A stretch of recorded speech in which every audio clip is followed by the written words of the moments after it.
Hey everybody, Kim here with Little Biz Resources, and today let's take a look at creating value. So I wanted to give this example because this is something that many of us can do when we're selling our own products, and you can tell I'm using Canva here to do this.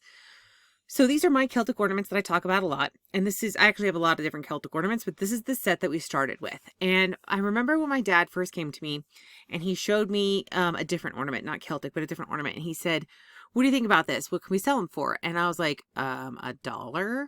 And so we were going around to like those swap meets and stuff like that, and we sold them for like $1 or $2. And I ran the numbers and I said, "Look, we're not making any money here."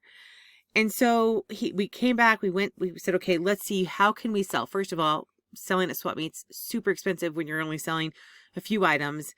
And this was back when we first got started. And so we decided, you know what, selling online on something like Amazon would be better, right? And we went and we listed our products one at a time individually after I did the research, it was $10 for an ornament, and people were charging $3.99 shipping. Now, of course, they didn't have Celtic at the time. And so I was like, one, you create something that is unique and different from the competition. That's what I did, right? And we'd sell one here or there, but at $10 for an individual ornament plus paying for shipping, it wasn't prime. That I was like, these people aren't buying this. How can we increase the demand? Okay, so how can we increase the demand? Now, we already had the general market on Amazon and people who were going there and shopping. So I said, okay, how do we do something different from the competition? And I said, well, nobody is doing Prime, so let's go to Prime. And I feel like that word is spelled wrong. Individually, it looks right. So I decided that what I was going to do, I was going to group them together, right? So first, I should say, before we decided to group them together, I checked Amazon Prime to see how much it was going to cost us. And the fees included would be, because there are minimum fees, you have a minimum amount that Amazon charges you if you send it in there. If you've never sold on Amazon, it can get expensive. So we looked at it and I said, look, we can't make any money. There's no way we make money if we sell them individually on Prime, because the packaging, everything else is going to cost too much money. So I decided, okay, well, our costs were relatively the same, whether we had 1, 2, 3, 4, 5, or even 6 ornaments all put together. And so what we did, originally we did this with 6. We grouped 6 ornaments, and we made the price $24.99. It might have been higher than that, but that's the price it is now.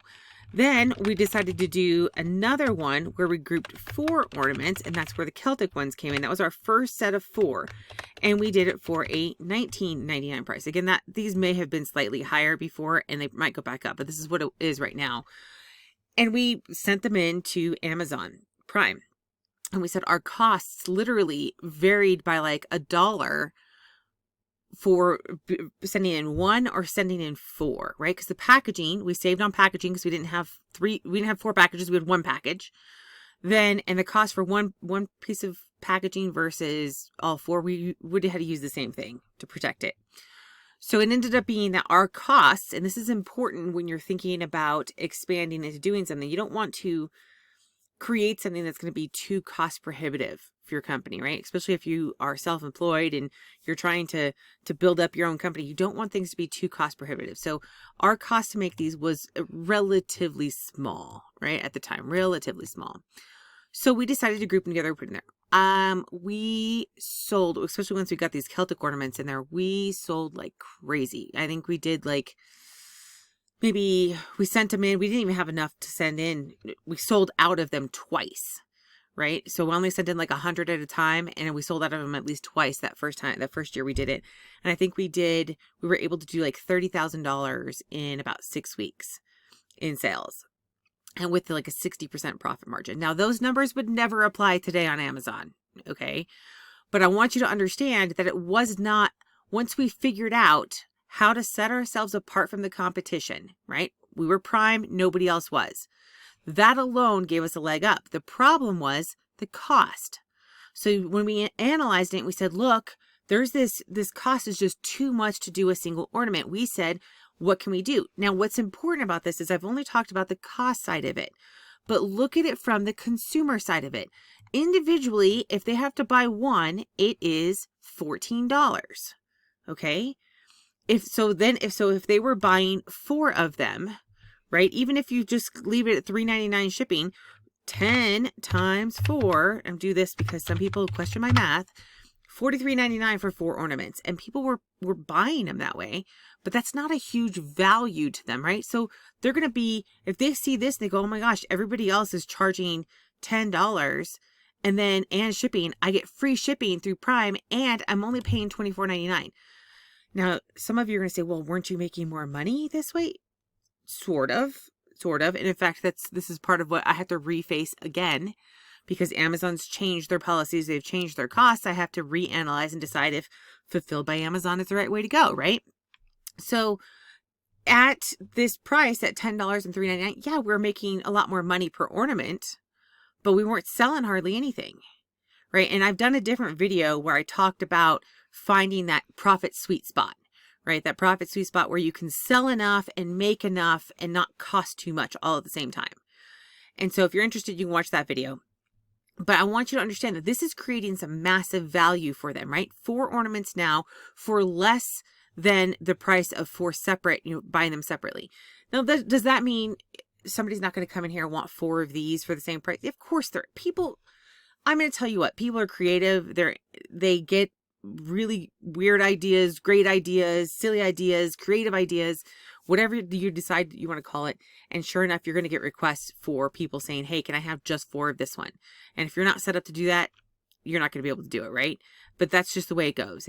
That's when you mass produce, you produce in advance. That's just kind of the way it goes. So what's great about this, though, is that I provided value. And we talk about this before. If you're in Little Biz Resources at all, we've talked about it in the past with funnels, right? You can do this in a funnel where you offer them one for free plus $8.99 shipping, right? And you go, oh, wait, get this one for, add a second one or upgrade to the next one. And that's a strategy to bring in. And this is where I want you to understand, right? There are 4. Yes, if they bought them, they'd be paying more money. But if I'm sending it into Amazon, I'm losing money if it's sent individually. They don't need to know that, first of all. Second of all, I make more money putting them as a group of 4 than I do as one, right? So for the company, I make more money and I give them a better value. Now you go, wait, Kim, if they knew that though, they would realize that it wasn't as good of a value as it should be, or they might think that, right? I mean, I have people argue with me all the time. That's not the value. Perceived value. Okay. Perceived. We talked about this in, like I said, again, for those of you who follow me in Little Biz Resources, we've talked about this with upsells, with cross sells, with just add-ons. Add-ons are a good one. So when you do an add-on, you might say something like, okay, here's this one, and it is, I don't know why I deleted the font, but it is $5. Okay, so you say this is going to be $5 plus maybe you're doing plus $4 or plus $4 shipping and handling, right?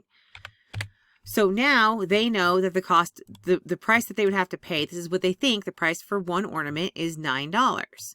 Okay. Now, if you say, okay, well, now we're going to add this one on, and it'll be, if you want to add it on, you only have to add $5 more. You're going to have free shipping on the rest of it. Oh, you want to add this one on? Oh, it's going to be $5. Oh, you want to add this one on? It's going to be $5. Right. And so these are add-ons. And so for them, they're like, oh my gosh, I'm saving $4 each. So $12 if I buy the other 3 at the same time. This is a simplistic example, but I want you to see it's a perceived value. Now, not everybody's going to see the value the same, right? Ideally, you get something that looks like a no-brainer for most people, but eventually somebody will say it's too good to be true and they won't buy, right? That's just the way it is. You're never going to hit 100% of the market ever.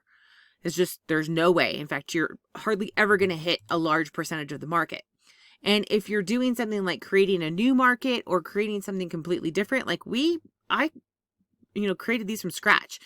When I made these, they did not exist in the market, right? I was trying to hit a specific market that had they had a demand and they had nothing to fill it, right? That's entrepreneurship at its core, finding a gap and filling it.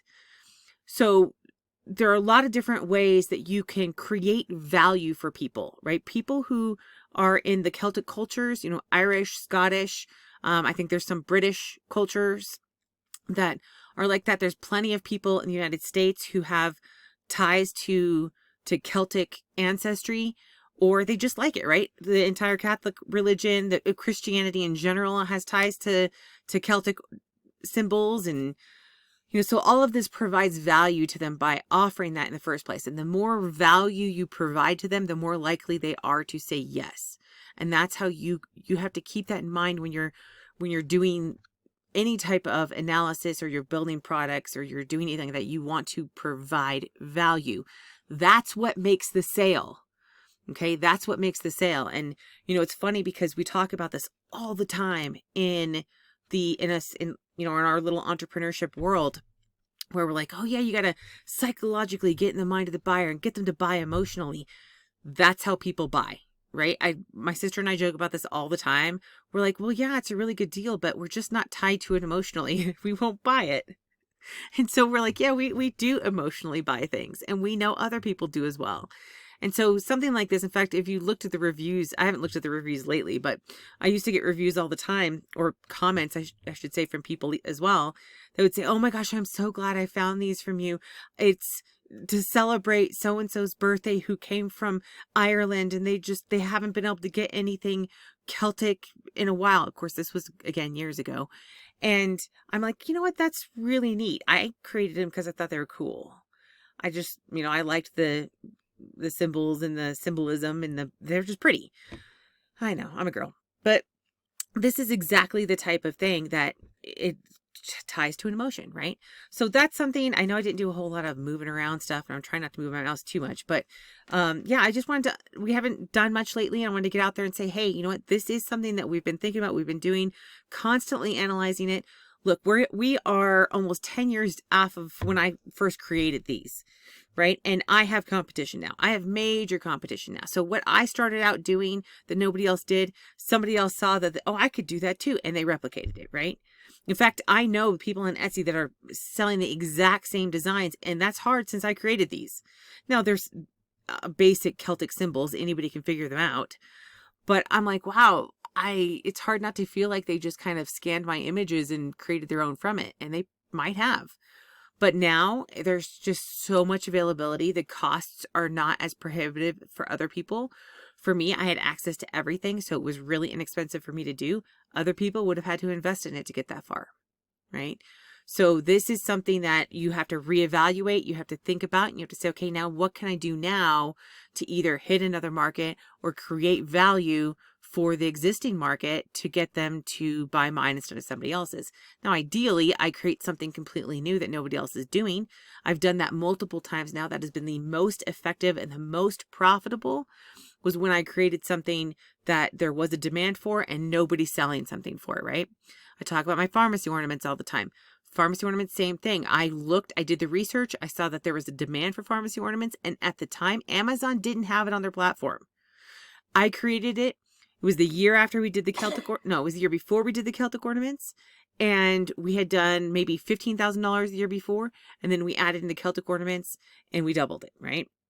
So this is just a simplified example, obviously a small scale, but hopefully that helps you see where providing value creates demand, right? Providing value creates demand. And if you're doing something different than what everybody else is doing, that's going to help you differentiate yourself so that you're in demand, your company's in demand, and people want to buy from you because they feel like you are giving them value. Again, perceived value, right? And there are a lot of different ways to do that, a lot of different strategies, but this is just a couple of examples. And I hope that helped you see that there is a lot of opportunity. Even if you're selling something that somebody else is selling right now, there's a lot of opportunity to create that perceived value and set yourself apart from your competition.